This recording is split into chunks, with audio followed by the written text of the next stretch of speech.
3 seconds back.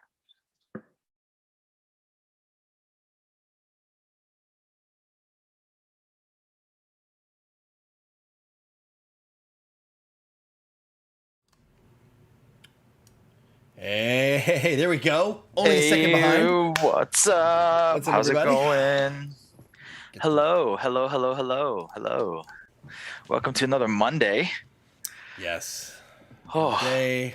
man, I don't know about you, but like after it's gone past September, this whole year has just raced up until December. Like I don't know about you. Like it's taken forever to get to this point, but now that September is gone, I feel like now we're in December. I know. I'm with you too. It's like I was looking. We were talking before the show. I was looking at the calendar, like, okay, I got to make some plans for like March. I'm like, that's forever. I'm like, oh, that's only like 70 days away. Oh, crud. Like Yeah, just only. like I don't know. Maybe we're finally getting out of this mess and like Yeah. the time dilation. Yeah. I don't know. I don't know, man. Like it's just weird. Like it's just. You're right. Like we're talking about the end of the year, and then we say, "Oh, it's 7."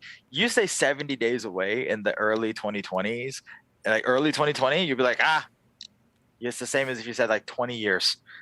Yeah, like 70 days is like almost the end of first quarter of next year. It's like, huh? Yeah. Poaching Young asks hot alcohol cocktail suggestions.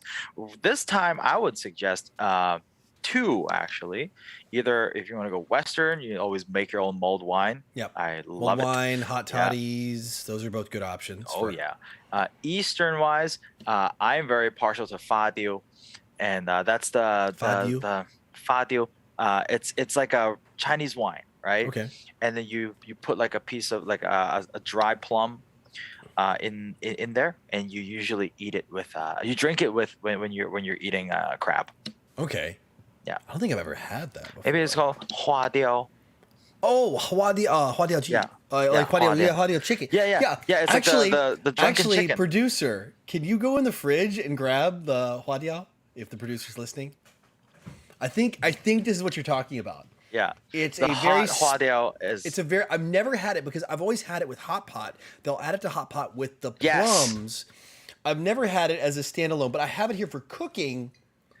Is that what you're talking about? Oh yeah, that's the one. Wow, that's the one. Holy moly, man! I think you got it. Yeah, this is the it. one. Yeah, dude, that thing, just like give it a little bit of a simmer. Yeah, and then drink it on a cold day. I would say it's up there with hot sake. Really, this? Yeah, it's like it's got a bit of an oomph to it, but it's not as like in your face as like traditional Chinese wines. So yeah, that's the one I would definitely go. Because like the Shaoxing wine, the traditional Chinese wines are like some of those are. Yeah, it's crazy. They're an interesting experience. I bought some for my sister when I went and visited one time, and it was like 20, 30 years. It was like a really aged one. Whew, it was an experience. Oh yeah, man, for sure. No, that is actually one of my go-to, like cold weather, warm alcohols. That'd definitely be it. Of course, hot sake is always on there. But if I felt like if you and I promoted any more sake, cold or hot, like it would be just we'll be shilling at that point. I know, right? Exactly, like absolutely shilling. But yeah, it's funny you mentioned that. I'm like, wait a minute, I've got that in my refrigerator for cooking. Hang on, I know what you're talking about. So what are you drinking tonight? Well, I was just finishing a little the Aberfeldy left over from last week, but you inspired me. Oh, so I got since I found it here. Very nice. You have the proper size, the big boy size. 7 premium, the Japanese one, the strong vodka with soda and lemon. Since you inspired me last week, you had. And all of a sudden I walked into I think it was 7-Eleven obviously. Walked into 7, I'm like, oh, they got it here. And I think you have something I almost grabbed. Yes. So I am having the Suntory Tokyo Draft. Yeah. So tonight I was literally gonna go get another strong sour because I quite liked it. It was right there. My brain was go into 7-Eleven, get strong sour, pick up a Suntory for the producer, and then head back, get ready, for our stream. And so I saw this, I was like, well, I guess I'm changing plans. Yep. I pulled 2 of these out, and I pulled 2 Suntories out for the producer, and then here we are. Yep. So this is it. I'm gonna try this because I've never had this before. I like I said, I had that in my hand, literally in my hand. I'm like, do I get this or not? I was like, no, and I put it back. It's an IPA. Yes. Ooh. So you've had the Centauri Premium Malts, right? Yes, of course. So this one? Yeah. Mm-hmm. So it tastes like that one, but slightly more fruity. Okay, so it's not a Western.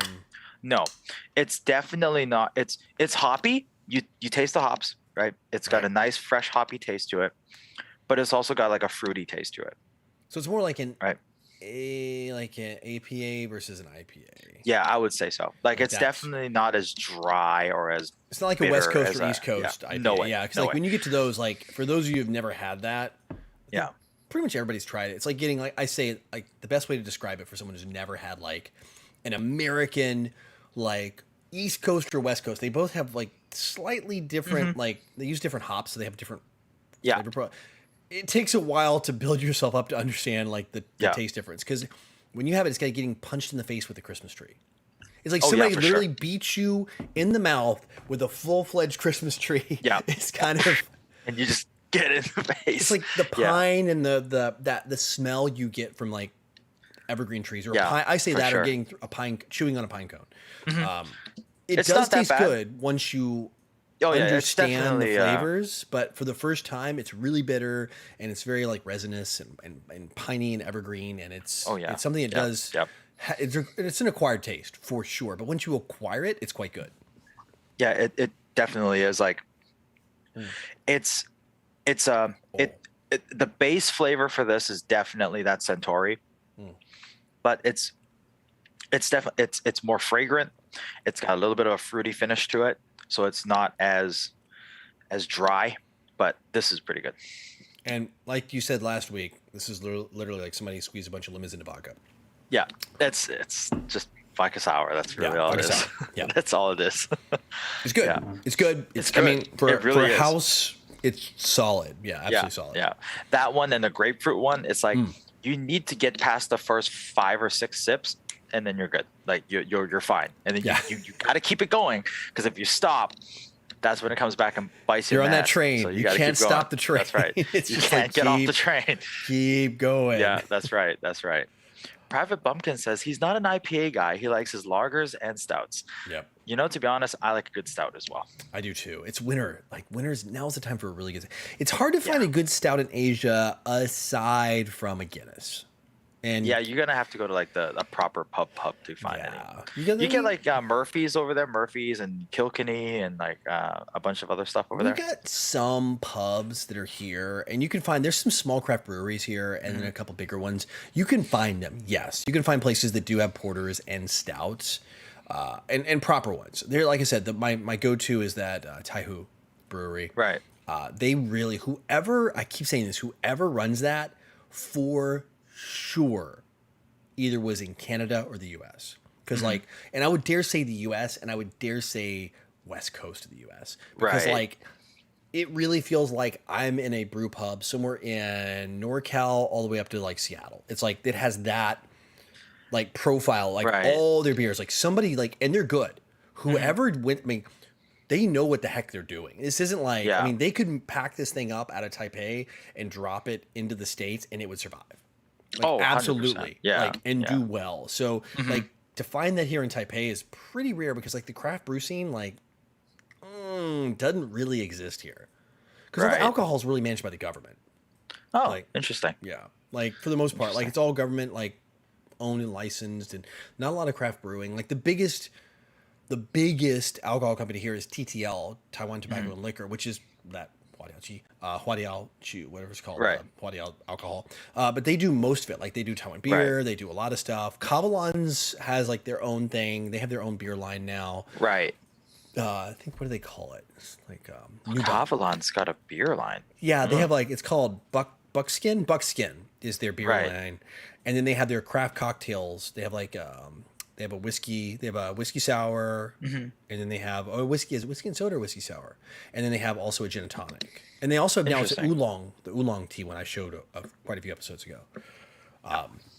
So they have those, and of course they're known for their single malts. So of course, Yeah. Oh man, drinks definitely. We can. This can be an episode all to itself if we just talked about liquor. Yeah, I know. And yeah, Stu, Buckskin is Cavalon. Yeah, same company. Interesting. So That is Guinness, definitely let's new for see, me. chocolatey stouts. Let me scroll back. Let's say hi to everybody. Probably Gumpton. Cotito, who's that? Cotito's a new one. Yes. Agua Just saw that as well. Ardiente.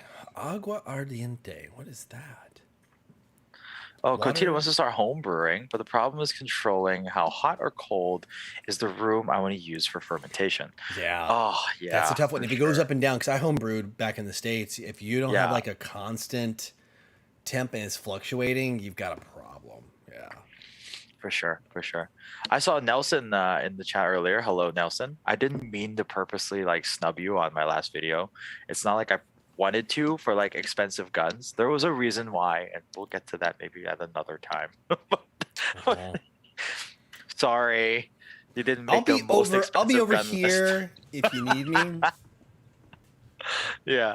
So, yeah, but he was saying he likes Yibisu. Yibisu. Yeah, Ibisu. from That's really Japan. good. Yeah. Oh Mhm. God, I love that thing so much. It's the beer that goes good with anything. Like I've Yeah. not had Yibisu either by itself or with food that I've not enjoyed. Yeah, So, it's kind of like the big love. default. That Yeah, and like- like I would say Crystal. Was it Bintang Crystal? Yeah, I've never Bintang tried Crystal. that. Or, I had the normal Bintan beer. I've That had was the- great. I That was had the good. Crystal. Who is it? Which one is it? No, the Orion. Was it Orion Crystal? Yeah, Orion. Or Tiger Crystal. Tiger Crystal's pretty good. The Orion beer is good. Orion's Those are definitely always solid. good to go. I think usually my go-to if I'm gonna grab one is Tiger. Like that just kind of works with everything. Oh, he's been sorry, Cotito. He's been here since day one. But he Once doesn't. Yeah, talk- English is his second language, but Long time lurker, first time shatter. Hey, don't Yeah. trust me. Like from someone whose Mandarin is like pretty trash. There is zero language judging Yeah, here. Do that's not right. worry about that. Like you are in a very friendly environment for understanding. Not having a mastery or even a partial mastery of a language. yeah, Don't worry. yeah. Don't. Yeah, absolutely. Don't you worry. Sometimes English is hard for the both of us too. Yep. And then see. Oh, the Canadian loves me. Sleeman Honey Brown. I never had Sleeman Honey Brown. Canadian, come on. You need some Molson, Nelson. Come on. Yeah. You need some Molson. You need some Molson Coors Canadian, Light. the red, You need white, some and blue Labatt's. can. You know. Oh, Labatt's blue. Oh no. Moosehead all the way. You Oh, can yeah, actually get Moosehead. Moosehead here. Yes, Moosehead. Yeah, I've seen it. You can get Moosehead at 7. They actually have a East Coast and West Coast IPA now. Moosehead's doing. Oh, Yeah, really? really? Okay, now that we talked about it, I'll get it for the next show because I saw it. It comes in the can. They have 2 of them, Molson's like East and the Canadian West. Fosters. Yuck. Big facts. Moosehead's good. So Look, I really enjoyed Labatt's as well as Moosehead. I really did enjoy these.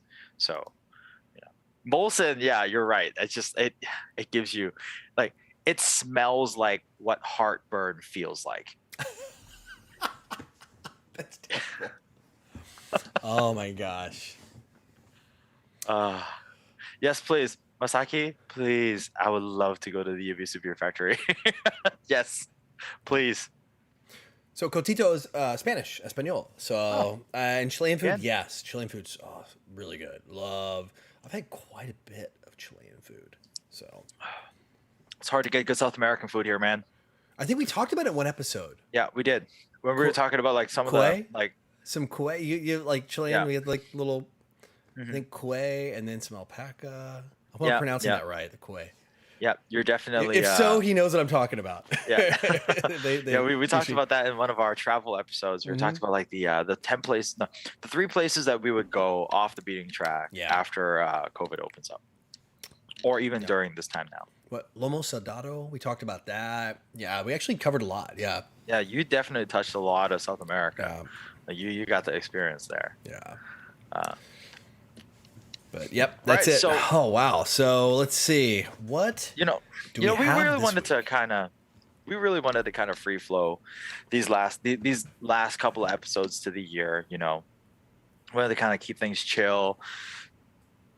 You know, we're all moving into Christmas, and this time of year for us who live on this side of the world, we also have one extra one, which is winter solstice celebration. Yeah. So we still follow this quite religiously, for lack of a better term, here in Hong Kong. The fact that you still have a lot of opportunity to get off work early. You have to go back to the family. It is actually a day where you get together. It's almost kind of like a Chinese Christmas Eve, and so we have our traditional foods, and kind of like everybody does their own thing. Is like, what's it like in Taiwan?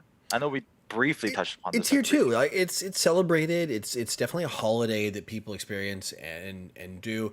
I think it's a lot of it kind of covering even what we talked about last week is I think it's maybe overshadowed by the commercialism of Christmas here. Right. And it's in there. And then, everybody's still looking forward to Chinese New Year. So a lot of companies are like trying to close all the books out, get production done, so it's like, it's another holiday. Yeah. And then like, okay, let's get back to work. Right. But it is something that's celebrated here for sure. I think now with like the prevalence of all the lights and the celebration, it almost goes hand in hand with like the Christmas lights. I would dare say I think it does. It's kind of become the kickoff point. The kickoff point, or like, I would hate to say, I don't want to say Taiwanese Christmas, but it's definitely blended together in there, kind of stirred into the same pot of that holiday. Because as you go and experience the holiday of, the lunar solstice, it's Christmas at the same time. So yeah, so like the producer was telling me earlier, so the winter solstice coincides with the Chinese calendar for the month of November. So it's the first day of the month of November, which usually falls on December 21st or December 22nd. So and that's a pretty big day to a lot of people here. Because Ho Qingyong is saying, like, to a lot of locals, like the winter solstice is more important than Chinese New Year. Some yes. I think for me, who lives in the village with my family here, it is the biggest one, biggest family gathering before the post Chinese New Year's, like Chinese New Year's Eve family gathering. So really, so it's a little just more as big. Established, yeah. Yeah, it's just as big here because it is such a cultural thing that companies will let you leave work early for it, so you can get home earlier. Also, traffic here is atrocious. So if they let you leave, they you got to be happy. Got to get out, get through the traffic. Yeah, exactly. Jam into the subways, go around. Yeah. I think here, I don't know. My experience of it is it's definitely here. I see it. I feel it. But I feel like as an outsider, maybe it's just because it is maybe family oriented. Yeah. And, my family's in the States, like my parents, sister and all that, that I don't maybe experience it in the same way because it's very much a family. It's like you said, it's kind of like Christmas Eve, which I would say it's pretty, like how we always do family stuff on Christmas Eve, or maybe even Thanksgiving, that kind of thing. Yeah. So, yeah, it makes sense. It does make sense. Although there are some traditions, and I don't want to jump too ahead in our little titles. We're probably going to blast through our three, number 2, 3, and 4 pretty quick, and then just kind of freeform the rest. Yeah. So on that, one thing that I guess is notable for me, if we want to kind of stay in 2 and I can just grab 3 and bring it up into 2. Yeah, let's do that. Is the Sesame Says You. It's these balls, and they're not always sesame, but there are these, what do they call it? Tang Yuan? By my Mandarin sauce. Right. It's basically sweet balls. That's what they are. And they're like these sweet balls. And they're in like a liquid, and they're they're usually served in a bowl. And like if you go to any of the companies that I like visit here and people I see, and you can get them on the streets. Like a lot of shops are selling these. It's like in the sweet, watery soup, kind of like a description soup, I guess. And there's these little balls. It's like a syrup. It's like a syrup, yeah. It's like a hot, liquidy syrup. That's really what it is. It's warm. And there's little doughy balls stuffed with either like black sesame paste or like sesame / peanut butter powder, or they're like red bean. They can be anything. They're just straight up like a ball of dough. Yeah, exactly. Right? And they're very, they're like, they as they say here, QQ. They're very like chewy. They have like a chew to it. It's like a mochi, Yes. It's like a cooked mochi. Yeah. Still finishing that scotch. Don't want to let it go to waste. Nothing like double fisting a scotch and a sour. Those really are two things that do not work that well together. Yeah, the producer really likes those things. Like, I don't know what she likes more, like the soup or the balls themselves, because like so how she makes the soup, she has like, we have the ingredients here too. So Mhm. there's like cane sugar that she uses. Okay. She reduces the cane sugar down with hot water, Make a simple and then she syrup. puts Okay. like huge slices of ginger in there, right? Okay. So like just throwing all that ginger in there, man. So Yeah, it's kind sweet, of like dango. gingery. Yeah, Yeah. Dango, I yeah, guess. it's kind of like dango. Yeah.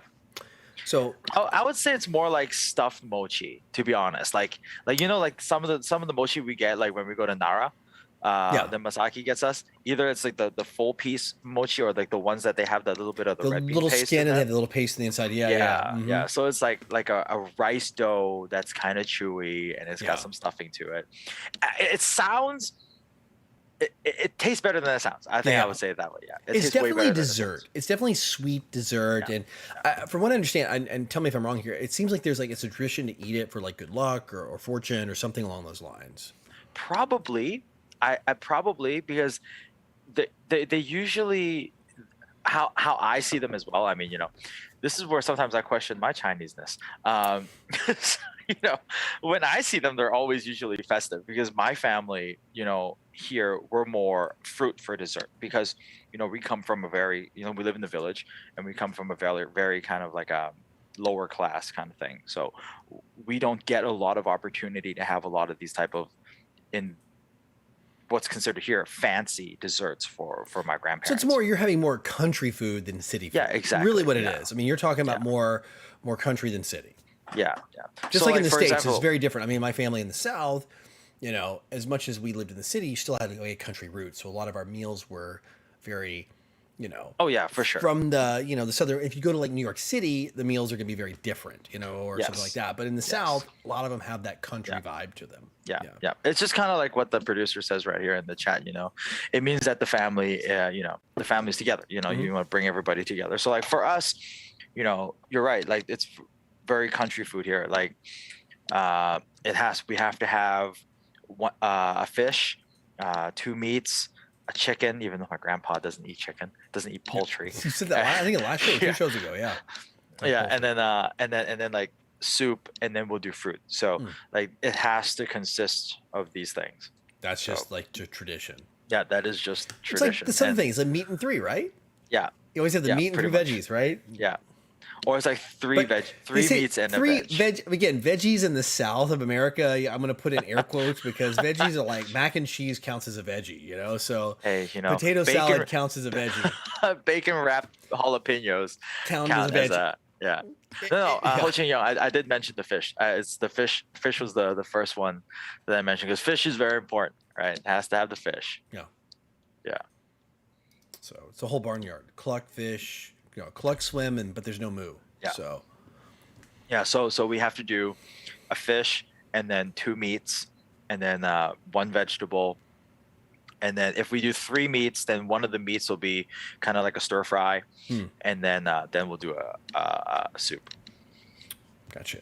Yeah, it was only really kind of lately that we started to bring more kind of dessert stuff back home for my grandparents, because I think my cousin and I, we took it upon ourselves. We're like, look, if we don't do this, that they're not going to want to do it. They're not going to want to spend the money to get like desserts and To stuff. order So it or to try to find a place that has it. yeah, If you're in the village, like how many shops actually make this? Probably none. And yeah, you're in the city, you yeah, just bring it back. yeah. You come back. Now I got my driver's license. I just drive to go get it. Hey, Hey, that finally. works. Finally got off my lazy butt and got that sorted. How's that working for you, man? Like, how is driving? Not to derail this conversation too much. I How's know. driving in Hong Kong? Is it like It's actually not as bad. Believe it or not, some of the more urban areas are not as scary as some of the other areas. really? So like a lot of my friends refuse to drive to Hong Kong Island, because they think it's, to be very honest, driving to Hong Kong Island can be a pain in the butt, because they're these old roads, right? They're the roads that the Brits originally put there back in the day. And so if you miss a turn, you got to go way the heck to Timbuktu before you can make a turn back to go the opposite Hmm. direction. But also handed to the Brits, they did make the layout quite like it's quite logical. Grid, like kind of a yeah. I wouldn't say it's grid. It's just more like it makes sense. We're gonna go this way, and then the turns branch off like this. Okay. And then if you miss your turn, you're gonna go way the hell out before you can come back to go the other way to come back to try to make a turn. So it's like a plane. If you miss the runway, you got to fly around, come back, yes, and then you approach. Okay. So as long as you kind of have an idea of where the turns are going to be, you're okay. Yeah. Nelson say driving isn't hard, parking is. That yes, that is true. The reason why I think parking is hard, I'll preface this. Parking is hard not because like physically. Okay, not every place is physically difficult to park. It's finding the parking. Finding parking, yeah. Yes. So, like, I drive to practice in Happy Valley. If people who live in Hong Kong, you'll know where that is. It's in Causeway Bay, very big, very busy part of the city. So I drive from where I live to Happy Valley, which is about a 30-minute drive, which is from the northernmost point to almost one of the more southern points of the city. And I usually park in a parking garage down there. I found a really good price for one, 26 Hong Kong dollars for an hour, and I parked it's so cheap, dude. This is like in the downtown. I'm not going to tell you what Hong Kong. I'm not going to tell you what pricing even in the middle of Taipei costs. Then, if you think that's cheap. Well, I know. Trust me, I know it's going to be way cheaper over there than it is here. But like for me to think that is cheap, I'm like, oh my god, this is crazy. So like that's what I was thinking. So when I drive, like I paid in the States. If you go into the major cities, I paid like upwards of $20 an hour in some of these lots. Jeez, that's crazy. Yeah. Man. Well, I shouldn't say that because that's just Hong Kong prices. Yeah. Hong Kong is notorious, man. That's so true. And so here's the problem with parking in Hong Kong. So when you go to a parking garage, right, you have your different bays and you need to do your bay parking, right? So you pull up and you get a spot. Maybe it's to your left. So you pull up close and you're going to swing out and you're going to back right into it, right? The problem is from one car to the next, so in front of you, they're so narrow. So if you have a car like my aunt's car that I'm driving right now, her spare car, I do 3 rotations on the steering wheel, and the turn base is still so shallow. It's not sharp enough to where I can just pull one time. I have to do a double, sometimes 2.5 times. Like a 6 or 8 point turn, yeah. Yeah, at least 3 or 4 point turn before I'm actually in the right place to scoot in, because they're so narrow together. See, that's why I love my car. My car is like, I got like the perfect turning radius and everything. It's like I really like my car is like the perfect size for here. Actually, Nelson, it's funny when I was saying $20 an hour. It's what's really funny. I'm looking at chat. I was actually thinking Seattle. I was thinking of like, yeah, I remember I paid like $20-something a freaking hour to park in Seattle the last time I was there. I was crazy. It's funny you mentioned in chat that you paid $22 an hour in downtown Seattle to park, because that's exactly what I was referencing at 20. Crazy. Yeah, man, it's pretty nuts down there. Downtown Seattle's a mess when it comes to parking. Yeah. But yeah, no, I think you have to be wise about the car you pick too. Yes, you really do. Mine's like, some people call it compact. I don't know. It's like compact to mid, I guess. So you're like what, 2 rotations and you're maxed out? Oh, maybe. I mean, it's pretty tight. And then your turn radius probably pretty tight too, Turn is right? pretty good. Yeah. I mean, I've got it's an older car. It's totally used with high kilometers, but I love it. In fact, I own the 2-door version way back in the day when it was brand new. I'm not going to date myself here, but now I have a very well loved G35 Infinity. So yeah, so for sure, like so with 300,000 on the kilometer tick, by the way. It's all good. The one I'm driving right now, it's like a dream. The one I'm driving right now is 200 plus. Yeah, man, I love it. Right? It's still just purrs, and I'm just like, I mean, thing got no power to save his life, but that's the flip side here. Mine's got plenty. Mine's got 300 ponies or 297 or something. I'm sure that's degraded a little bit over the years, but the problem is here, the taxes are based on the size of your engine. So is it the CCs, right? It's based on how many CCs. Yeah, same thing here. So, same. Well, no, here's liters, the license. The license fee is based on the size of the CCs here. Yeah, same here. So I'm like, in the next, I'm in a pretty high CC tier. So like, I got the car for a steal. Like, you could not buy this car in this condition. It was in fantastic condition. Like, second owner. I have the paperwork back from the day it shipped from Japan. Nice. Like, all the records. I mean, it's just like immaculate. And you're left-hand drive, right now? No, we're same. Yeah, we're left-hand drive. Oh, we're left-hand drive. Okay. Yeah, no, we're opposite. No, I'm left-hand drive. You're right-hand drive. Yeah. I was saying you're left-hand drive. I'm the same as the U.S. Yeah. So I'm not this. I'm not Japan. I'm not Hong Kong. So I'm same. So I didn't have to reprogram my brain here. I can just like I've always done in the States. Yeah. But I got this for I got a crazy good deal, which is awesome. But there's a reason I got a crazy good deal because like the yearly taxes in the car are just like wild. Like, but I did the calculation. Me being the geek, I'm like, well, if I pay this, and I ownership of the car, I mean, I carry the one, like the meme that they're doing, and I'm like, okay, if I hold it for a couple of years, it'll be fine. But I think just like there's a lot of cars here like super anemic. Like you'll even find S-Class Mercedes that have a 350 badge, S350. Yeah. Like they have the 3.5 liter engine. I'm like, do they make this? Do they make an S series class Mercedes with a 3.5? But they do here because that way you can slide in with not getting murdered with the 5.5 liter tax. Here too.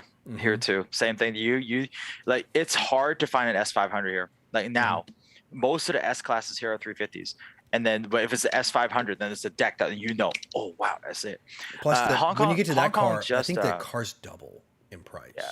Like when you get to, I think the S class, I think you pay twice here that you do in the States for it. Oh, I believe it. Like you guys have high import tax over there too, right? Oh, yeah. Yeah. For it scales. Import tax. It scales. For cars, like if you get like Hyundai, Honda, Toyota, you kind of like work with the standard stuff. It's good, but as you get to the luxury and stuff, and this, it's just like ramps insane. Yeah. They have a pretty steep import tax on all cars in Hong Kong. It's so small, so tight, man. I can see why. Like they want to try to discourage, I think, driving as much as possible because I mean, you have very little real estate. But here's the thing: COVID had the opposite effect. Really? Thanks to COVID. So I was talking to my. Oh, it makes sense. Yeah, because people don't take public transportation.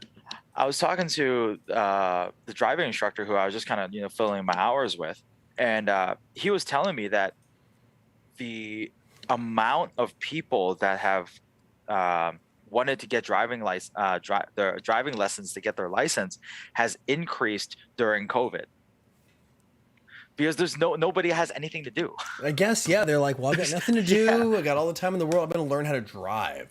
Oh, that makes sense.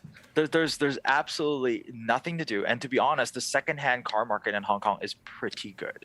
Really? Like because cars here are not used on a daily basis, like how it is back home. Oh yeah, because you could put on in the States, you could put 50, 60 miles a day on your car. Exactly. Easy. Here, like you can still get a car that's 10 years old with under 100,000 kilometers on it. So I mean, if you do the math, that it's a weekend car. That's really all it is. Yeah. Right. And so they're usually kept in pretty good condition. So a lot of like the problems you see like for timing belt issues or whatever, you don't have as many here as maybe you would see other places because number one, you don't have to deal with the elements as much. Number two, they're not super daily drivers. Yeah. Right. And they can never really rag it out like by getting on the accelerator or slamming the brakes because there's really no place you can go too fast. There are a few, but the issue with that, like the good driving roads here, there really are several, but they're very short. Like you're looking maybe 5 minutes and you're done, right? So now we turn into a car episode and we're losing people. It's cool, but I like this. I like where we're going. So Cotito writes, he goes, next year he's going to end uni. He wants to buy a Suzuki Jimny. I'm going to tell you, the Jimny's hit here. It's selling above asking price. And people are decking them out like little off-road things. And I see them everywhere, and I've never heard a bad thing about them. Dude, they're like super popular. Like everybody wants them, and everybody that has them loves them. The producer has a unnatural hatred for that car. It's everywhere now. Like I saw like one, and then two, and now they're just like, they're multiplying like cockroaches. Jiminy. Yeah. Like the producer has just this disgust, this like, it's so ugly looking and it's so small, trying to be like a fake Jeep. I hate It's it. like a 1.2 or 1.4 liter engine. It's It is. true. Nelson has It's a point. tiny. It's slow, and it's the way the gear ratio is too, because they actually gear it for off road. It's tiny, but it's cool. It's pretty stripped down, but it's also really affordable. And they make some. There's companies that make a mini G Wagon kit for it, so you can turn it to a Mercedes G Wagon. I'm serious about this. And then they have one that's they call it the Mini D. Oh, it's a Defender. They have a Defender kit, so they have the Mini G and the Mini D, and they you can, I mean, Google it. Like seriously, type in Cotito, type this in. Type in like Suzuki Jimny, and then type Mini D and Mini G, and you're gonna find the kits. And it's a company out of Japan that makes these things, and they Mini D does not sound good. I'm just saying. like Mini D. You never want to brag you have a Mini D. No, you don't. But Mini it's D a does mini not sound Defender, and it's like the body kit they make for it looks so right on, and it's so perfect. It's good. Believe it or not, there is a hook to this car portion, to the winter solstice thing, because because we left talking about traveling time, right? So like, a thing you got to know about here in Asia is public transport is very prevalent. Mm-hmm. It really is, and a lot of companies will let you leave work a little earlier, so you can try to beat the crowds to get home at a reasonable time, because everybody's going to be off at the same time, right? Right. Which is another bonus as to why, if you're young and you have the opportunity to get your driver's license and you're here in Asia, I would highly recommend that you go and do it. Even if you end up just getting a small little compact, maybe like a Honda Jazz, or like the OG Echo, or what they called it in the US, the Yaris. You know, something small. I mean, I never thought, when I first came back and I still had my old license with me, I never thought about getting my license transferred, because I never thought I needed it. Right? It was like, who cares, right? Public transport is so easy, but then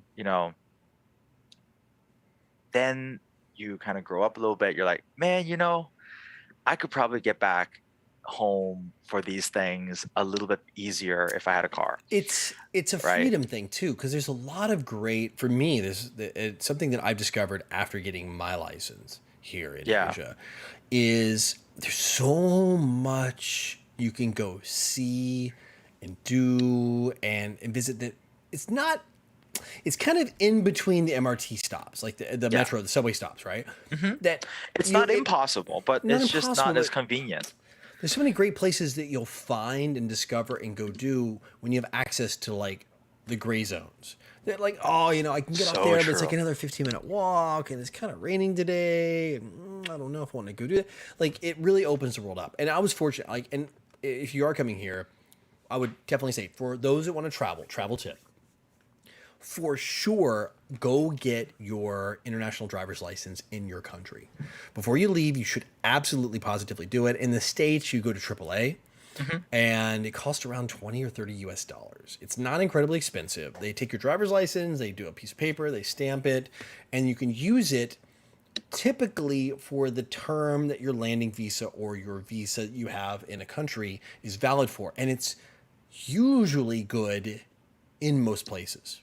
Mm-hmm. I would definitely check out that before you travel. Yes. And it's not just having the license, it's having that international driver's license to go along with it, because it really does open things up to give you the opportunity to do amazing things. And then also, if you want to live, look into the laws. There's a lot of interesting things. Like my case, I was very lucky. They have some reciprocity agreements with, believe it or not, different states in the U.S. And there's like 7 or 8 in states in the U.S. that Taiwan has a reciprocity driver's license agreement. So I was able to take my Tennessee driver's license, right? Take my Tennessee driver's license of all the states, Tennessee. I mean, I would dare say the population of Taiwanese people in Tennessee is far less than 0.01%. Like by far. People? I mean, like in the whole state, like it's less including than the people coming in and out. Yeah, it's probably less than 0.1% for sure. I'd say our major Asian populations from Laos. So for sure, Laos and then Cambodia is second.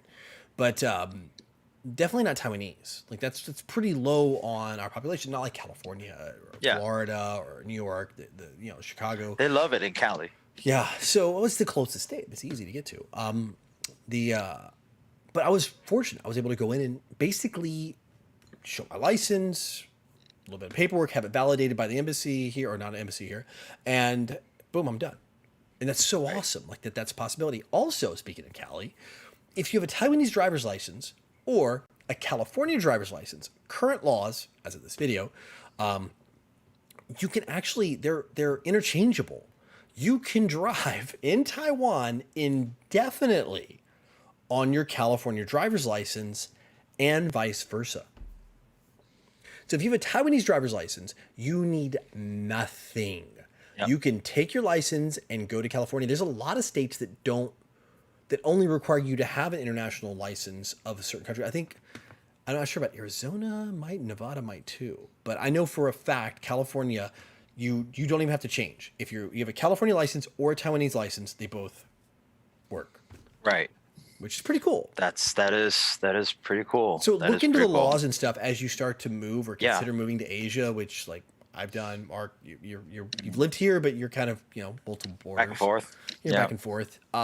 See what the opportunities are, because there's a lot of times that there's some big benefits that you may not know about that aren't really published that well until you go digging. True. That's very true. I just lost my train of thought. That's fine. Stu says his producer says you can pay a chicken leg and get a license here. Maybe that's only for locals. I don't know. I've always seen like the driver's school and everything here. It seems. I would say like on that note, like if you're here, like if you're in Asia, or if you've lived, or if you moved here and you've kind of let your license lapse, there's no shame in doing the process again. Yeah. To be very honest, like the driving laws are vastly different. Like I was super scared to like. I'm not gonna lie. I was like laws. Yeah, well, the driving laws are different. Like I'll explain this to my perception. I wouldn't say. I don't feel like they're like okay, but I think maybe me saying vastly different is a bit much. I would say what is more vastly different is the driving etiquette here is so much more different than driving overseas, like driving back out in the West. Laws wise, I think there are some overlap. There are a lot of differences, but like I never really felt like, oh wow, like this is so like, whoa, these signs so foreign. But for me, they're more like the driving etiquette here is so much more different. And the drive and how people's mentalities work when they drive. So like if you've had a lapse in doing it, there's no shame. There's no shame in coming and just getting back into it, and then like just having a qualified instructor sit next to you and say, "Hey, look, you see this guy? This is what he's gonna do." It makes no like in your mind, it may make no sense until he does it. Like, oh, that's why, and then you'll always remember, these things. Yeah, it's. I think in the States gave me an advantage because like a lot of the cities, states, the regions I traveled to for work, they all have their own driving language. And when you leave your zone, your kind of area, like as you go out, the way people drive adjusts somewhat. Mm-hmm. But as you leave your area, the driving gets very vastly different. Like there's the Philadelphia, what do they call it? The Pittsburgh left? It's Pittsburgh left. Basically, when the light turns green, like people will just quickly turn across the traffic to beat the oncoming. Like the lights are green and you can turn left on a green when there's clear. So like the lights are green and people just go, and that's like a normal thing. The Pittsburgh left. I think it's called the Pittsburgh left. I'm pretty sure it's either Pittsburgh or Philly left. I'm pretty sure it's called the Pittsburgh left. But there's little things like that, or like the California roll, which is like you roll through the stop sign, right? Which is again not legal, but everybody down it kind of does it. They kind of just slow down on the stop sign and take that turn. The biggest difference for me here that my muscle and brain memory had to fix was the right on red. Right. There's no right on red. No, and in the States, there's none of that here. On the States, you can stop at a red light, and if you look and it's clear, you can turn right only because we're left-hand drive, so that's just one lane of traffic, if there's nobody coming. Mm. But here in Taiwan, it's not a law. Nope. You better stay in your spot. Yep. You just, the light's red, you just sit put. So I'm worried, like I've been doing it for so long, I'm going to have to reprogram my brain When I go back stateside and I start driving there, if I visit, like, oh yeah, I need to write on red. So that's kind of something. I don't know if you get it over there, but a lot of people, I don't know why people here do it like this, right? So you're about to merge. So you check your mirrors, you're making sure you're safe, right? Mm-hmm. So you're about to merge. You see someone right behind you, on the lane you want to merge to, but he's pretty far behind, right? You could actually just hit the lights, merge in, and you're fine because he's so far behind. Right. I don't know if you get it over there, but I get this all the time over here. Is when I check and I signal. The moment I signal, the guy behind me would come right up, hold position next to me, and then I'm like, why? Dominance, man. You don't take my spot. Don't cut my spot in line. To what? Like, there's no necessity with this, right? I found I don't signal, which I kind of did in the States. I find I don't signal that often. If I need a hole, I just take it. What I've learned is I've got this like delay signal. So I'm driving, right? And I'm already like halfway in the lane. I'm like, bloop, signal. Okay, I got one little flash on the light. I'm like, I'm done. And I'm like already like my signal goes off like when I'm straddling the dashed white line. I'm like, ha, right? I'll do that. But what I found too is interesting on the inverse is I will give a gap and let people come in and they won't take it. Yes. Like I'll be on a 2-lane, right, on a freeway, right, like a highway's traffic, right, and we're maybe in a curve and there's a merge lane coming, like an on ramp, right. Sometimes we have these left merges, right, so the left lane merges in. Yes. And I'll leave a gap because I'm in the left lane, and this is that left merge lane coming in. I'm like, all right, leave a gap. These guys are what I call zippering in. We call it zippering in, right? Exactly. So like, they're coming in like this. Yeah. All the teeth just kind of zipper together, right? I'm like, well, that's the best flow of traffic. You just let the next car. So I leave the spot, let this guy zipper in. Oh no, he won't. He'll ride the flipping shoulder until he's about to hit the Jersey wall. Yes. And I'm like, bro, I've left you like 2 or 3 car lengths, and finally I'm like flashing my lights. I'm like, take the. It's for you. And then they expect you to slow down. And if you don't slow down, like they expect you to slow down for them, right? Yeah. And if you don't slow down for them, they're gonna hold that shoulder, and then they're gonna honk. So then it more forces you to slow down some more, which then causes you to be a hazard to people behind. Yeah, I know. I don't get it. I don't get it. Because my point is, I don't want to hit the brakes. If everybody just keeps the crawl going, the traffic will flow. If you have to hit the brakes, it's like a chain reaction. It's so weird. I don't understand. It's like when you give the gap, I can spot the people that have driven in other countries because like I'll like hit my flashers, like hit my brights because you do that. You like double pop your brights, and they'll take the spot. How did this become a show about driving etiquette? Well, because it's going home for winter solstice dinner. That's why. Yeah, true. Right. But no, Stu is funny because I think Stu and Nelson both have the 2 meter. It's all good till he tried dominance with the 2 meter. I've had people like. I could see them get mad, and then they look in the mirror, they look in the window, and they see like a foreigner guy, and they're like, "Oh, never mind." Oh yeah, like they'll look at me like, and I'm driving like this. They'll look at me, they'll turn, and I'll look at them, and they'll be like, right. And so just going back to what Nelson said, it's driving defense. I get it, but the weird thing about the people that here that they do is what I talked about. Like when you hit the signal, they wait and then they'll try to get like, dude, they'll do this when there's like no cars on the highway. Nobody. Right? Like I am literally only going through the motions of hitting the signal because it's just like it's just like I'm here just I want to make your life miserable for 2 seconds to make me feel better. Yeah. That's what it is. It's that personality. I think it's just but that's kind of the universal language. I mean, I'll tell you, there's a lot of people like that in the States too. But Nelson has a good point. Like the passing lane riders, I've learned there's no such thing as the fast lane and the slow lane in Taiwan. That doesn't exist. Well, supposedly there here is no fast lane. It doesn't exist. Yeah, there's so for our passing lane is the right side lane, right? Right. The inside right side lane is our passing. I know, like it's the opposite for you guys, and so it's. Yeah, you'll see people ride the passing lane. And the best things that, the producer and I love watching is we'll watch these guys hog the passing lane, and then we'll wait, and then a cop would show up. It's the best. No, it's so good.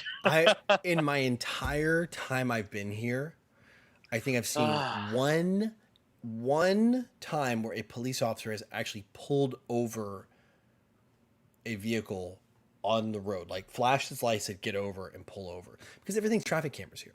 It's all traffic camera. Yeah.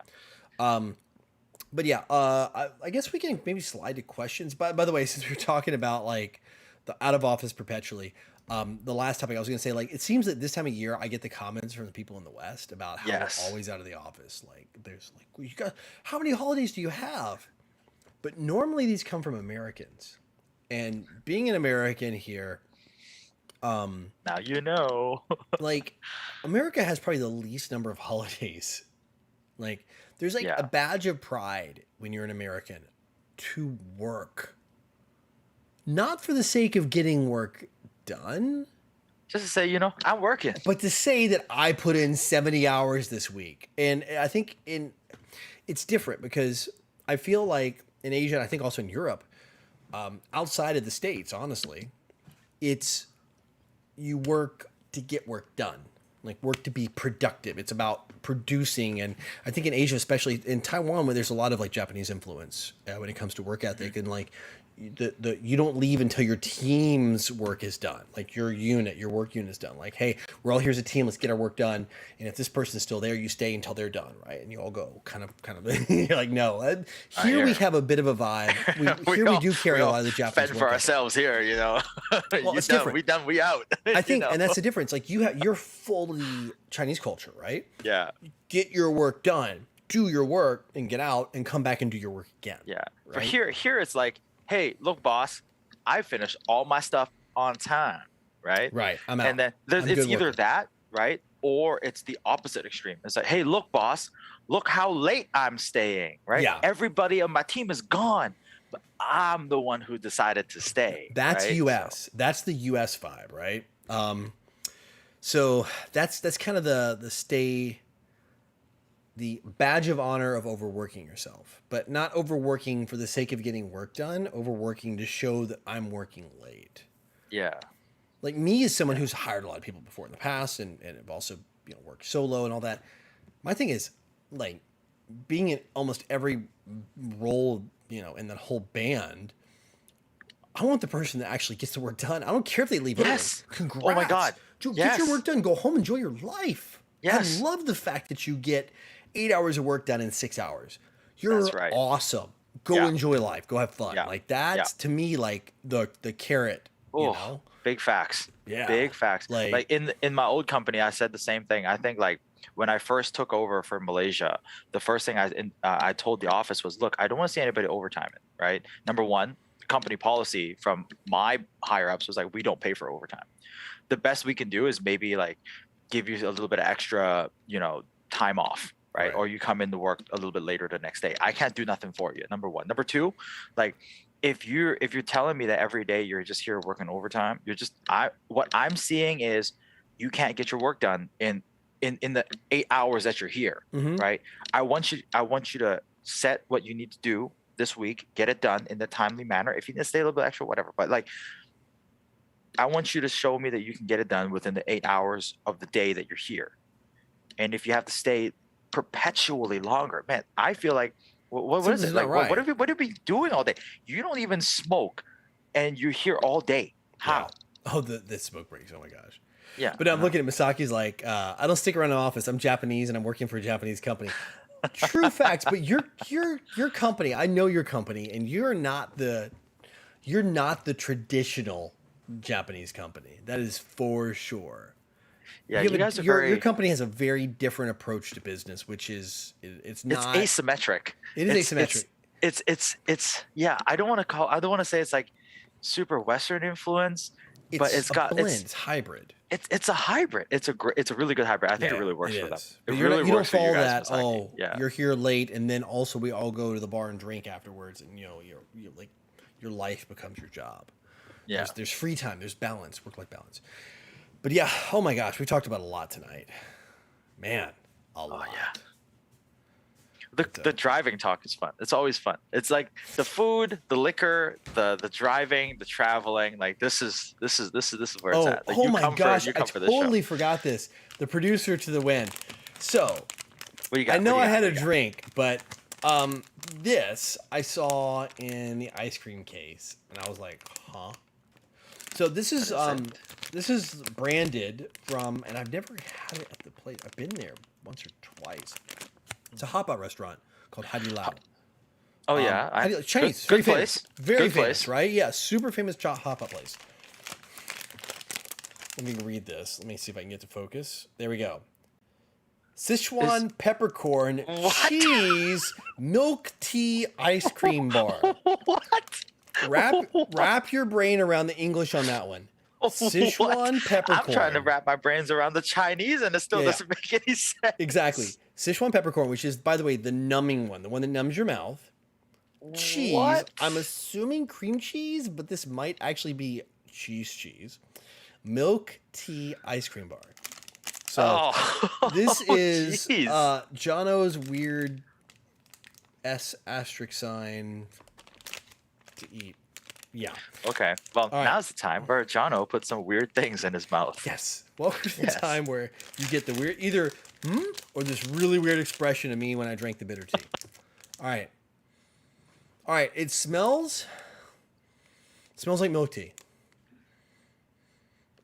Dude, it would be the worst if it tastes like by the way, base. Stu says Taiwan, stop what you're doing. No, Hai Lao is a Chinese brand. I think Hai Lao is a Chinese hot pot company. It's from West Taiwan. Yeah, West Taiwan. Yeah, it's West Taiwan. If you get the joke, if you get the reference on West Taiwan. It's a product of West Taiwan. West Taiwan.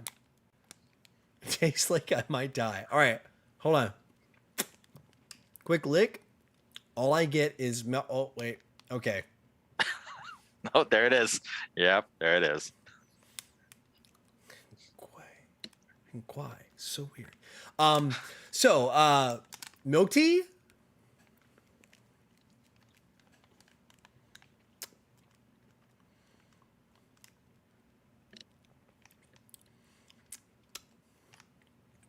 Yeah, it's peppery milk tea. You know what the writing I showed you? It's ripped open now. Yeah. It's all those things. So here's the flavor profile. It's milk tea. Oh wait, there's something bitter in here. Oh wait, that might be the cheese. Oh no, it's Szechuan peppercorn.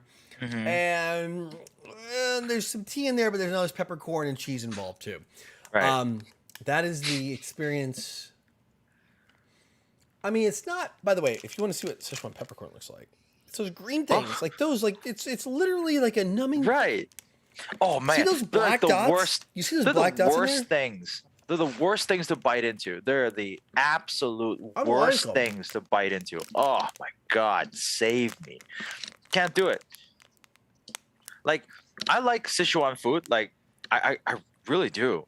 But like, it's something it's that Sichuan hot pot flavor. It's not necessarily the spice. I don't think it's very spicy. It's the flavor that I'm not a fan of. All right. I'm not getting like a crazy numbingness, but I'm gonna let the producer try this. Here. Give it a shot. Let me know what you think. It's definitely milk tea at first. So you'll take a bite and be like, "Oh, milk tea. Okay, cool." Like definitely milk tea. Milk tea. I'm waiting for the expression. So I'm observing here. So let me see your face. Don't. So the thumbs up, but you taste a little of the peppercorn, like. But wait till it goes away. Wait till the sweet leaves. Wait till it goes away. But it like almost makes your mouth water. And there's a little tingle on your tongue after you like wait for the second or third bite. I got this look.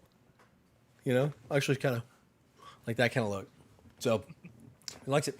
It's as advertised. It's literally tastes like it is. So if it's a dessert involved, I think Masaki would definitely try it. Because I see he said he would try it, you know. Yeah, and I just found it at 7-Eleven in the frozen, like the ice, like they always have like the frozen case with all the like the popsicles and ice cream bars and stuff. I opened it, I was like, saw it in there, I was like, oh dude, they have Twix ice cream. So I got like a Twix ice cream, right? Like a whole bar. It was the Twix one. Oh my And I saw God. that, I was like, huh?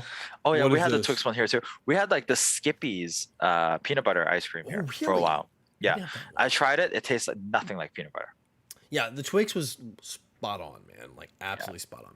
The best ice cream they have here is probably the Oreo, and that's like. By the way, speaking of which, Oreo is like super prevalent here. Like Oreo's Oreo's everywhere. Like the staple anything to do with cookies, it's Oreo. Yeah. Oh yeah. I like Oreo. Oreo's good. Yeah, I wish that there were more convenience stores here other than 7-Eleven, but there's also Circle K, but they're the same thing with a different brand. You know, So- there's We have 7 Family, and like we have High Life has some surprises. Really does. OK Mart does too. So those two are like the wild cards. Sometimes you walk into a few of those and you're like, it's like racks of people's packages waiting to be picked up. By the way, if you didn't know, you can have your package shipped Oh, yeah, to a yeah, convenience yeah, store. yeah. You can just pick it up instead of having it shipped to your house. Yeah. Oh, Masaki's like, I miss having a hot pot party. Yeah. Hot pot in Taiwan. Oh my yeah, gosh. it's it is something else. That's for sure. That's something, like they do it right. Like they really do it up. Like oh yeah. Yeah. So They do it up. They do it up. well, yep, love it. I think scroll back through questions. You want to kind of grab on that one I saw earlier. If he's still around, he, she. I don't want to assume gender. Cotito was asking like about, hey, how friendly are in general people in the U.S. If I can, I want to move from my country, but I'm not sure where to go because the thing I'm studying is not good pay in Chile. So he lives in Chile and was thinking of moving to the States. How friendly? I think it is, especially as a foreigner, it's dependent on where you live. Since you're a native Spanish speaker, English your second language, I would highly recommend you focus on the southern border states or the western states. I would say California, Arizona, New Mexico, Texas, and I would specifically stay about halfway, the bottom half of Texas, and that would be my band that I would stick with. Being a native Spanish speaker, you're going to be able to navigate those areas extremely well, not having strong English skills at first. Like you said, hey, my English isn't great. Like, there's a lot of places, or you can do actually South Florida. If you do South Florida, South Florida, yeah. there are times I've been in South Florida where, no lie, I'm not exaggerating here. This is the absolute goodness truth, that I've had to dust off my Spanish skills, Right. to be able to communicate while I was in South Florida versus using English, especially in the Miami area. Like I've had to do that a couple times, like more than once when I was living in Tampa and I traveled down through there. Same thing in California. If you're in certain neighborhoods there, like literally having Spanish skills are critical. Like absolutely be able to communicate. Like you'll go to some like really awesome restaurants and you're like, you might like the like the menu might be in English, but it's like you definitely need to communicate in Spanish. Yeah. So, so I think you'll be totally fine. Absolutely. You're not going to feel out of your element. No way. The States at all, especially being from a Latin American country. By far, you'll be good. Yeah.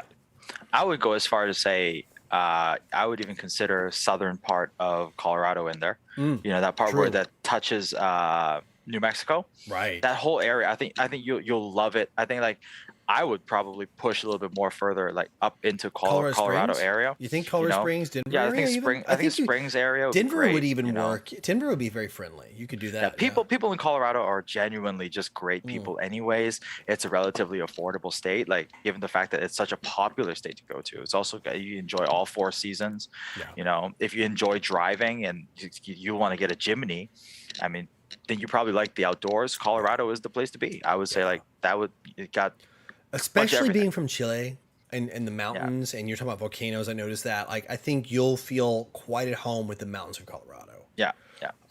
Or Colorado, you could do New Mexico, if Utah. you want warmer, you could do like Utah, southern Utah. You could do like New Mexico. It's something areas around the mountains though. So, but I think you're right about the Colorado thing. I never thought about that. But like, southern Colorado. I feel you with the southern part, like, you know, maybe with Arizona, Texas, you know, I would say South Florida, but you know, our guys from Chile, you know, got to have some of the mountains, right? You know. Yeah, I think that's it because it's just the prevalence of high altitude. Yeah. Similar kind of weather you're gonna get up there in Colorado. Yeah, I think it'd be good. That's gonna be your place. Also, like you're gonna have access to one of the best airports in the country. Yeah, in Denver, right? Yeah, Denver, you're really so, central. You can get anywhere you want to be yeah, relatively quick. And that's a good thing too. Like one thing you'll find in the States is that everything is bilingual, and when they go bilingual, it's usually Spanish and English.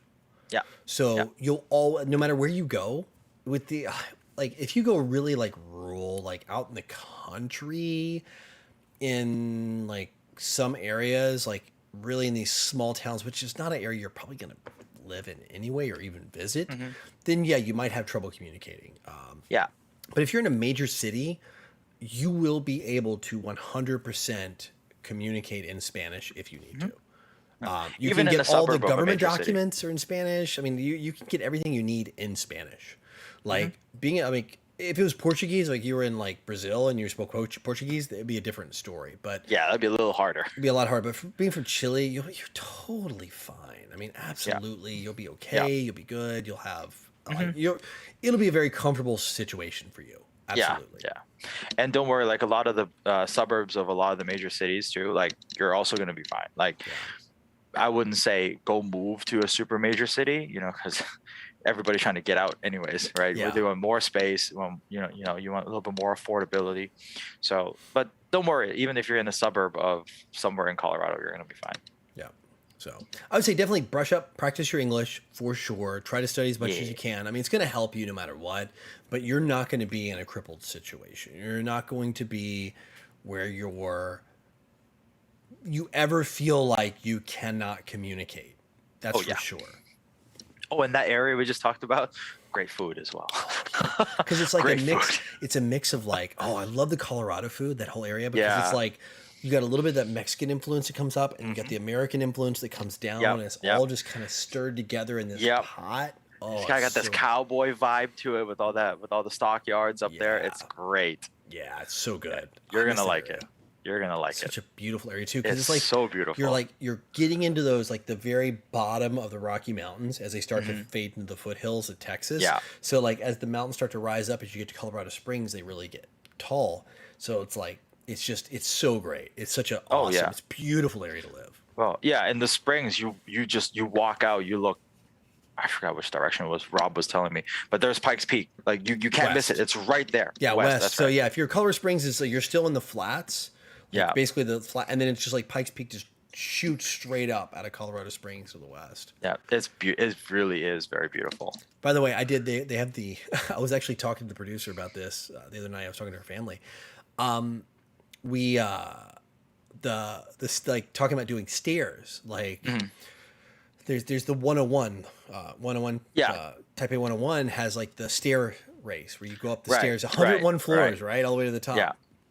And I said, well, I ended up doing on accident the incline, which is there in Colorado Springs, which is a hike up an old, it's like a mining cable. Oh yeah, I know. Like there's video of this. It just keeps going, right? It's the second tallest staircase in the world. The first one's in China, and I didn't realize it. So I was like, oh yeah, go do this. I had no idea what I was getting myself into. Bro, my quads were toast. And when I say toast, I mean absolutely. I'm putting both hands on a knee and using my upper body to extend my leg, to do a full leg extension as I move up. And the top 15%, they are so cooked. And I looked it up. I Googled it. I was like, oh yeah, they do this race to the top of the one. I was like, there's no way, 101 floors. That's nuts. And I did the math, and I was like, it's this many stairs. And then I Googled the Colorado one. Yeah. And it's more. I was like, huh? So I actually it's more than the Colorado one. No, the Colorado one's more than climbing every stairs to the top, every stair to the top of 101, which used to be like one of the tallest buildings in the world. Yikes. Yeah. Oh man. But yeah. So Cotito, if you like the mountains, I know we put a lot of focus on you, man. If you enjoy the mountains, you love to see them. If you're in that region, man, I would totally do it. The only thing you're going to miss is you don't have a really good wine scene there if you're into wine. Since you're from Chile, I know the wine scene is pretty hot there. You'll have to, but California, that's what it's for. Yeah, I mean, you're not that far from Cali too. Like, I mean, if you do want to take also like again, Again, like from Denver to, let's just say hypothetically you make it to, Colorado Springs. From Denver to Colorado Springs is like an hour and a half, 2 hour drive at worst. Maybe two. I don't even think it's 2 hours. Yeah. I think it's less than that. To be honest, I think it's less. Especially depending on where you are in Denver. Yeah. If you're coming from like the south side of Denver, where a lot of the nicer neighborhoods are, it's even faster. Yeah. So like, you'll be fine. You'll have some great selection out in Denver. I don't know what industry you're in. Might help us too if you kind of tell us what you're studying, because certain cities are better than others. Like if you're in IT or new tech, you might want to consider Austin, Texas. True. If you're more creative, Denver's awesome. Denver's pretty diverse. Creative or outdoors, that. It might help us if you kind of give us an idea of what mechanic in planes. Oh, airplane. Oh, well. Airplane mechanic. Man, he'd be like, I would put him in Houston? No, I put him in Dallas with El Segundo worked for Boeing. Yeah, I could do Boeing. Yeah, he would probably do Boeing. Well, that would be Washington, or Boeing has also Texas. They've got a massive. Don't they also have a big plant out like in Carolina as well? One of the Carolinas. But their biggest focus is Texas. Right. Oh, I think everybody's moving down there. So yeah, I mean Texas is really fun, but Texas is probably your biggest bet for airline mechanics, to be honest. If you're going to be looking at like actually the assembly and manufacturing, but repairing planes, you could be anywhere. I mean, Denver's got one of the biggest airports in the country. Yeah, in the country, for sure. By far. So, like, as an airplane mechanic, that's probably one of the better places to be. You can live in Denver itself and be totally fine. Yeah, for sure. Like, if it's like airplane mechanics and... I mean, number one airport in the U.S. is Atlanta Hartsfield. Right. You could do LA. I would stay away from California. California, the taxes are too much. Number one is in terms of just traffic, right? Traffic, yeah. Like I was about to say, because it's certainly not the number one. I tell you that. No, the number one is like bottom up. The busiest. I wouldn't go to the big hub. I wouldn't do New York City. I wouldn't do any New York. I wouldn't do New Jersey. I wouldn't do the Northeast at all. I would say Chicago. You could do DFW, Dallas Fort Worth, because you got Dallas and you got Love Field both. Yeah. And that's Southwest's main hub. And then you can do, I think Denver is still good because it's such a huge, it's a growing. It really is a huge hub over there in Denver. And Masaki's right. Washington, up in Seattle, that's also a big one too. Yeah. And depending on where you live in Chile, I know you got a long stretch. Depending on if you're used to colder temperatures, Seattle could be good. Yeah. Yep. 7 million people. That's the big city. That's a little bit less than Hong Kong. Yeah. We're 27, 8. That's about Taipei-ish. Yeah, Hong Kong's like 8 now. Like getting up to about 8. Yeah. Jesus, 8 million Denver's people huge. Oh, and Denver's got land. I don't know. I keep saying if you like mountains, you're okay with the cold, but you're okay with like a temperate, a nice, cool-ish summer, not crazy hot, but you love the mountains. Denver could be a good one. Yeah, for sure. It's a big enough city you'll be happy with. So check that out. Look there first, but also don't discount Texas, and places like that. So yeah. Denver, Washington, kind of gives you that similar climate to what you have in Chile, and then like outside of that, of course, Texas. So Freedom 762. Any plans on visiting Bali or Jakarta? Oh, I want it so bad. Me too. I want it so bad. Dude, the last time he was here, I was talking about this, like, there was plans to go down to Indonesia for like a visit because like I cleared a couple of trips out and I was like, I want to go for, meet and greet and stuff like that. And then, hey, look at where we are now, COVID. Right? Pre-COVID, I had my whole plan was, I think I've mentioned this in the show before, every month I was going to try to do a quick extended weekend getaway somewhere in Asia. Like just a couple days here, a couple days here. Nothing more than like a 3 to 4 hour flight away. I got like one trip in and then done. So, yeah.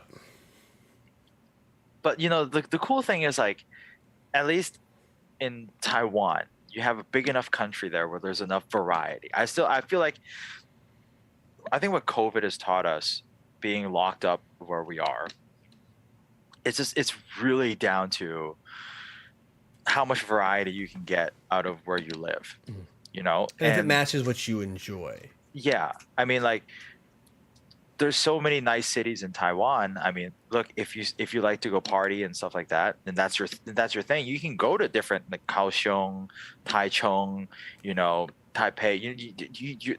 The country's your oyster. But, like, sadly here in Hong Kong, you know, it's the downside of living in a such a tourism or travel based city. The moment you can't travel, that there's really nothing much to do, you know. So, yeah, hopped up Bali. Let's make it happen. Make a live. We'll have a live audience. Totally do it. I'm totally down for that. I would be totally down for a hopped up Bali episode. Although we might anger the yoga crowd a little bit. Oh, you know what? We'll just do hopped up like Jakarta, and then we'll get everybody to come, and then in Bali it'll be a more bespoke. Bali's episode. the after party. Like the chill, that's right. You know, the VVIP episode. Cotito, by the way, I would go to Santiago and then I would straight up go to like Central Valley for the wine. Yeah. Because I know that's right. I know that's super close. I know it's crazy close. So. Yeah, I saw some cool, like, I watched several really cool travel documentaries about, like, Santiago, and it looks like an absolutely beautiful place. And like, it's a massive airsoft hub. By the way, Santiago at one point was my number 3 city for my other Airsoftology, my YouTube channel. My number 3 city was Santiago, Chile. Oh. Yep. Milsim and Bali. I guess, you know, we need to get Thomas over there, but, you know, we can represent. It's vegetarian? Do we do it? Do we do vegetarian if it's Milsim and Bali? I mean, that seems like kind of the thing. I don't know. I just, oh man, I love it. I love Southeast Asian food. I would totally do it. Oh my gosh. I would totally do it. Cannot get enough of it. Oh man. What's another one? Airsoft Wonder Woman. You talking about Mist? Mist Airsoft? Mist? Isn't she? She's from Santiago? Brazil? No, Mist is in Brasilia. I thought she was really Chile. I don't think Mist is Mist is Brazilian. She speaks Portuguese, I think. Yeah. Is she? No, is she? Wait. Is she says yes. Is she Spanish or Portuguese she speaks? Oh, she's Brazilian, yeah. Because I thought she spoke Portuguese. Okay, I listened to her. When I listen to her do her, like, when she speaks speaks on her, like, YouTube thing, I'm like, huh? Yeah. Because I don't speak. I'm like, I get like every 10th word because it's like it's the same as Spanish, and all the rest are like gone. Yeah. I mean, Stu, you would know. Is she? I thought. Wait, Mist. Love you, Stu. Soft. Let's see, Mist. Oh man. Let's see where she's from. Yeah, she's from Brazil. Yeah. Yeah. That's why I can't understand her. I would really love to definitely do Chile. I do also really enjoy Chilean wines. So anytime, like, so when we go out for dinner and the producer asks, like, what wine we want to get, I always make sure I spend the time to tell her, like, if you're looking for South American, it's always Argentinian or Chilean, right? Every time I talk about South America. You, by the way, we're both on the same page, because it's like, if you look at the map, you have Central Valley, Chile, and you got Mendoza, Argentina. And they're basically over on the other side of a mountain, and both of those are like my vibe. Like that's where I usually pick very good. One of those two. You cannot go wrong with either one of these two. South American. And then I still bucket list. I got to go to Patagonia. Oh yeah, for sure. Oh my God, yes. Since we're talking about Chile, you got to talk about Patagonia. And you gotta drive a Defender. You go to Patagonia. You got to drive a Defender. You got to do it. I mean, it'll break down probably 30 times. By the way, have you seen the new Defenders? Yes, I have. They should have they should have just kept it the way it looked and just updated the internals and, like, just keep it the way it is. Look, Cotito and Stubaka, both Tierra del Fuego, both of them, yeah. Which is what, the land of fire? I think it translates correct. Tierra del Fuego, yeah, the land of fire. Jeez. Tierra del Fuego. Yeah, my old Ho Ching Young, the company I used to work for, had really good Canadian ice wines. So we had one called the Vidal, which is a red grape ice wine. So it was ice wine. It was squeezed, and the color was this bright red. It was very, very good. Also goes exceptionally good on tofu. See, probably the thing I miss the most, and I found out the place closed down. It's right outside of Rocky Mountain National Park in Colorado, no less. No. In the city, and what's the name of it? Colorado? No, what is it called? It's the same city that has the house that has the hotel from The Shining, movie The Shining. Oh, we just talked about this. I know, right? And they have this chai liqueur. So I love chai. Loveland. No, not love. Not Lubbock. Lubbock is Texas. No, I had it because Josh bought me one. I think I told Josh about it, and I told him about it because you could buy it in other. You could buy it. Oh, it's so good. Yeah. It's nuts, and the company that made it went out of business. They were a small little shop there, Estes Park, Colorado is the name of the city, and it's Dancing Pines Distillery. Are they open? Permanently closed. Dancing Pines Distillery. As much as I say it, are they still open? Their web host, gone, done. They had this chai liqueur. Oh, I know which one you're talking about. If you went to the shop, this is like the most meta on meta thing. They would make this chai liqueur old fashioned, and they would use it instead of as the syrup, the simple syrup in there. This chai liqueur in there. Oh my god, it was so good. And it's so good. Oh my gosh. And Josh and I talked about this because he knew about it too. And we're like, oh yeah. I was like, hey, Dancing Pines. Like, yeah, they have this chai liqueur. I was like, yeah, they have a bunch of liqueurs. Pines. Yeah, that's right. But that was it. Yeah, and that was it. And they're gone now. It's so good. It just gave you that little bit of little fire at the end. Yeah, it was like the spices of chai. Chai is like the Indian, the spiced tea. It's very good. It's underrated good. People I would always let people who don't like bourbon or don't like whiskey try it. Because I don't know, just give this a try because people who don't drink bourbon or whiskey, they'll smell and say, oh, this is whiskey, and no, just give it a try, and then it'll kind of Nelson, into it. From Boulder, you go west, up you're going to Rocky Mountain National Park. So you leave Boulder and you head up. Yeah, it's pumpkin spice sweets Bailey's, but it was this clear, it was dark brown. It was almost the color of a really dark whiskey. Yeah. And it was this really syrupy, on its own, it was kind of syrupy sweet. It was drinkable, but when you used it with, and you made an old fashioned, so you had the bourbon on that, and you put the maraschino cherry, but not the cheap maraschino, the proper cherry in there. Oh god, it was just this unbelievable mix of everything. It was really excellent. It was perfect. If you drink it by itself, you need some ice in there because it is a bit sweet. Yeah. It's by itself, it is quite strong. It's quite pungent. So you just got to make sure you have a little bit of that. Since we're talking about ice wine being on the sweet side, this is where I kind of all of a sudden you unlocked my chai liqueur. Yeah, dude, that's so good. That was so good. And they're gone. So and I know. Oh, so sad. That's really good. Oh well. So good show tonight. I don't know. We went from we went from winter solstice to cars to driving, back to winter solstice, right? Yeah. And then to Chile, and then to Colorado. Yeah. So all over. Yeah. We're all over the place. Yeah. Well, I mean, it's the end of the year show, guys. We want to have a topic, but at the same time, we wanted to just, kind of hang out with you guys. It's December. We're going into Christmas now. We just talked about Christmas last week, and then this week we want to kind of talk about something a little bit more topical, with what's going on and where we live. So. And in 2022, I think we're going to definitely start opening up small vignettes. So doing smaller videos where we can actually maybe get some food locally. And that is going to happen. We've got a good background. This is episode 22, right? So it's a good time to talk about 2022. And, we've got a good foundation. And I think it's time we start seeding the channel with more than just live streams. Now, it doesn't mean the live streams are going away. That is the cornerstone of what we're doing. So Monday nights here. Still here. Monday morning if you're in the US, or Monday midday, depending on where you live in Europe. We're still here. Don't worry about that. Oh yeah, but that's not going to change. I think you're going to see some additions being added as we roll into the next year. For sure. I mean, we got some things planned out. we talk about it all the time. We just have some life things that are going on right now that just this year just got to play out, right? Like earlier in the year, Jono, you were doing your thing with.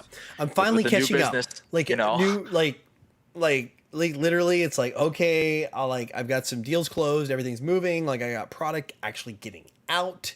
Everything's like either in containers or in the hands of a freight forwarder. Not that anybody here wants to know what being doing export / distribution's like. So it's like, okay, now the machine's moving. So it's like getting the gears turning is the hard part. Keeping the machine moving, you got momentum. It's a little easier to get things done. So now that my attention can shift here a bit more, which is good. And it's something I love. I think we're going to do this. And like my other channel, it's going to come back to life. I've got some awesome plans for 2022 on that.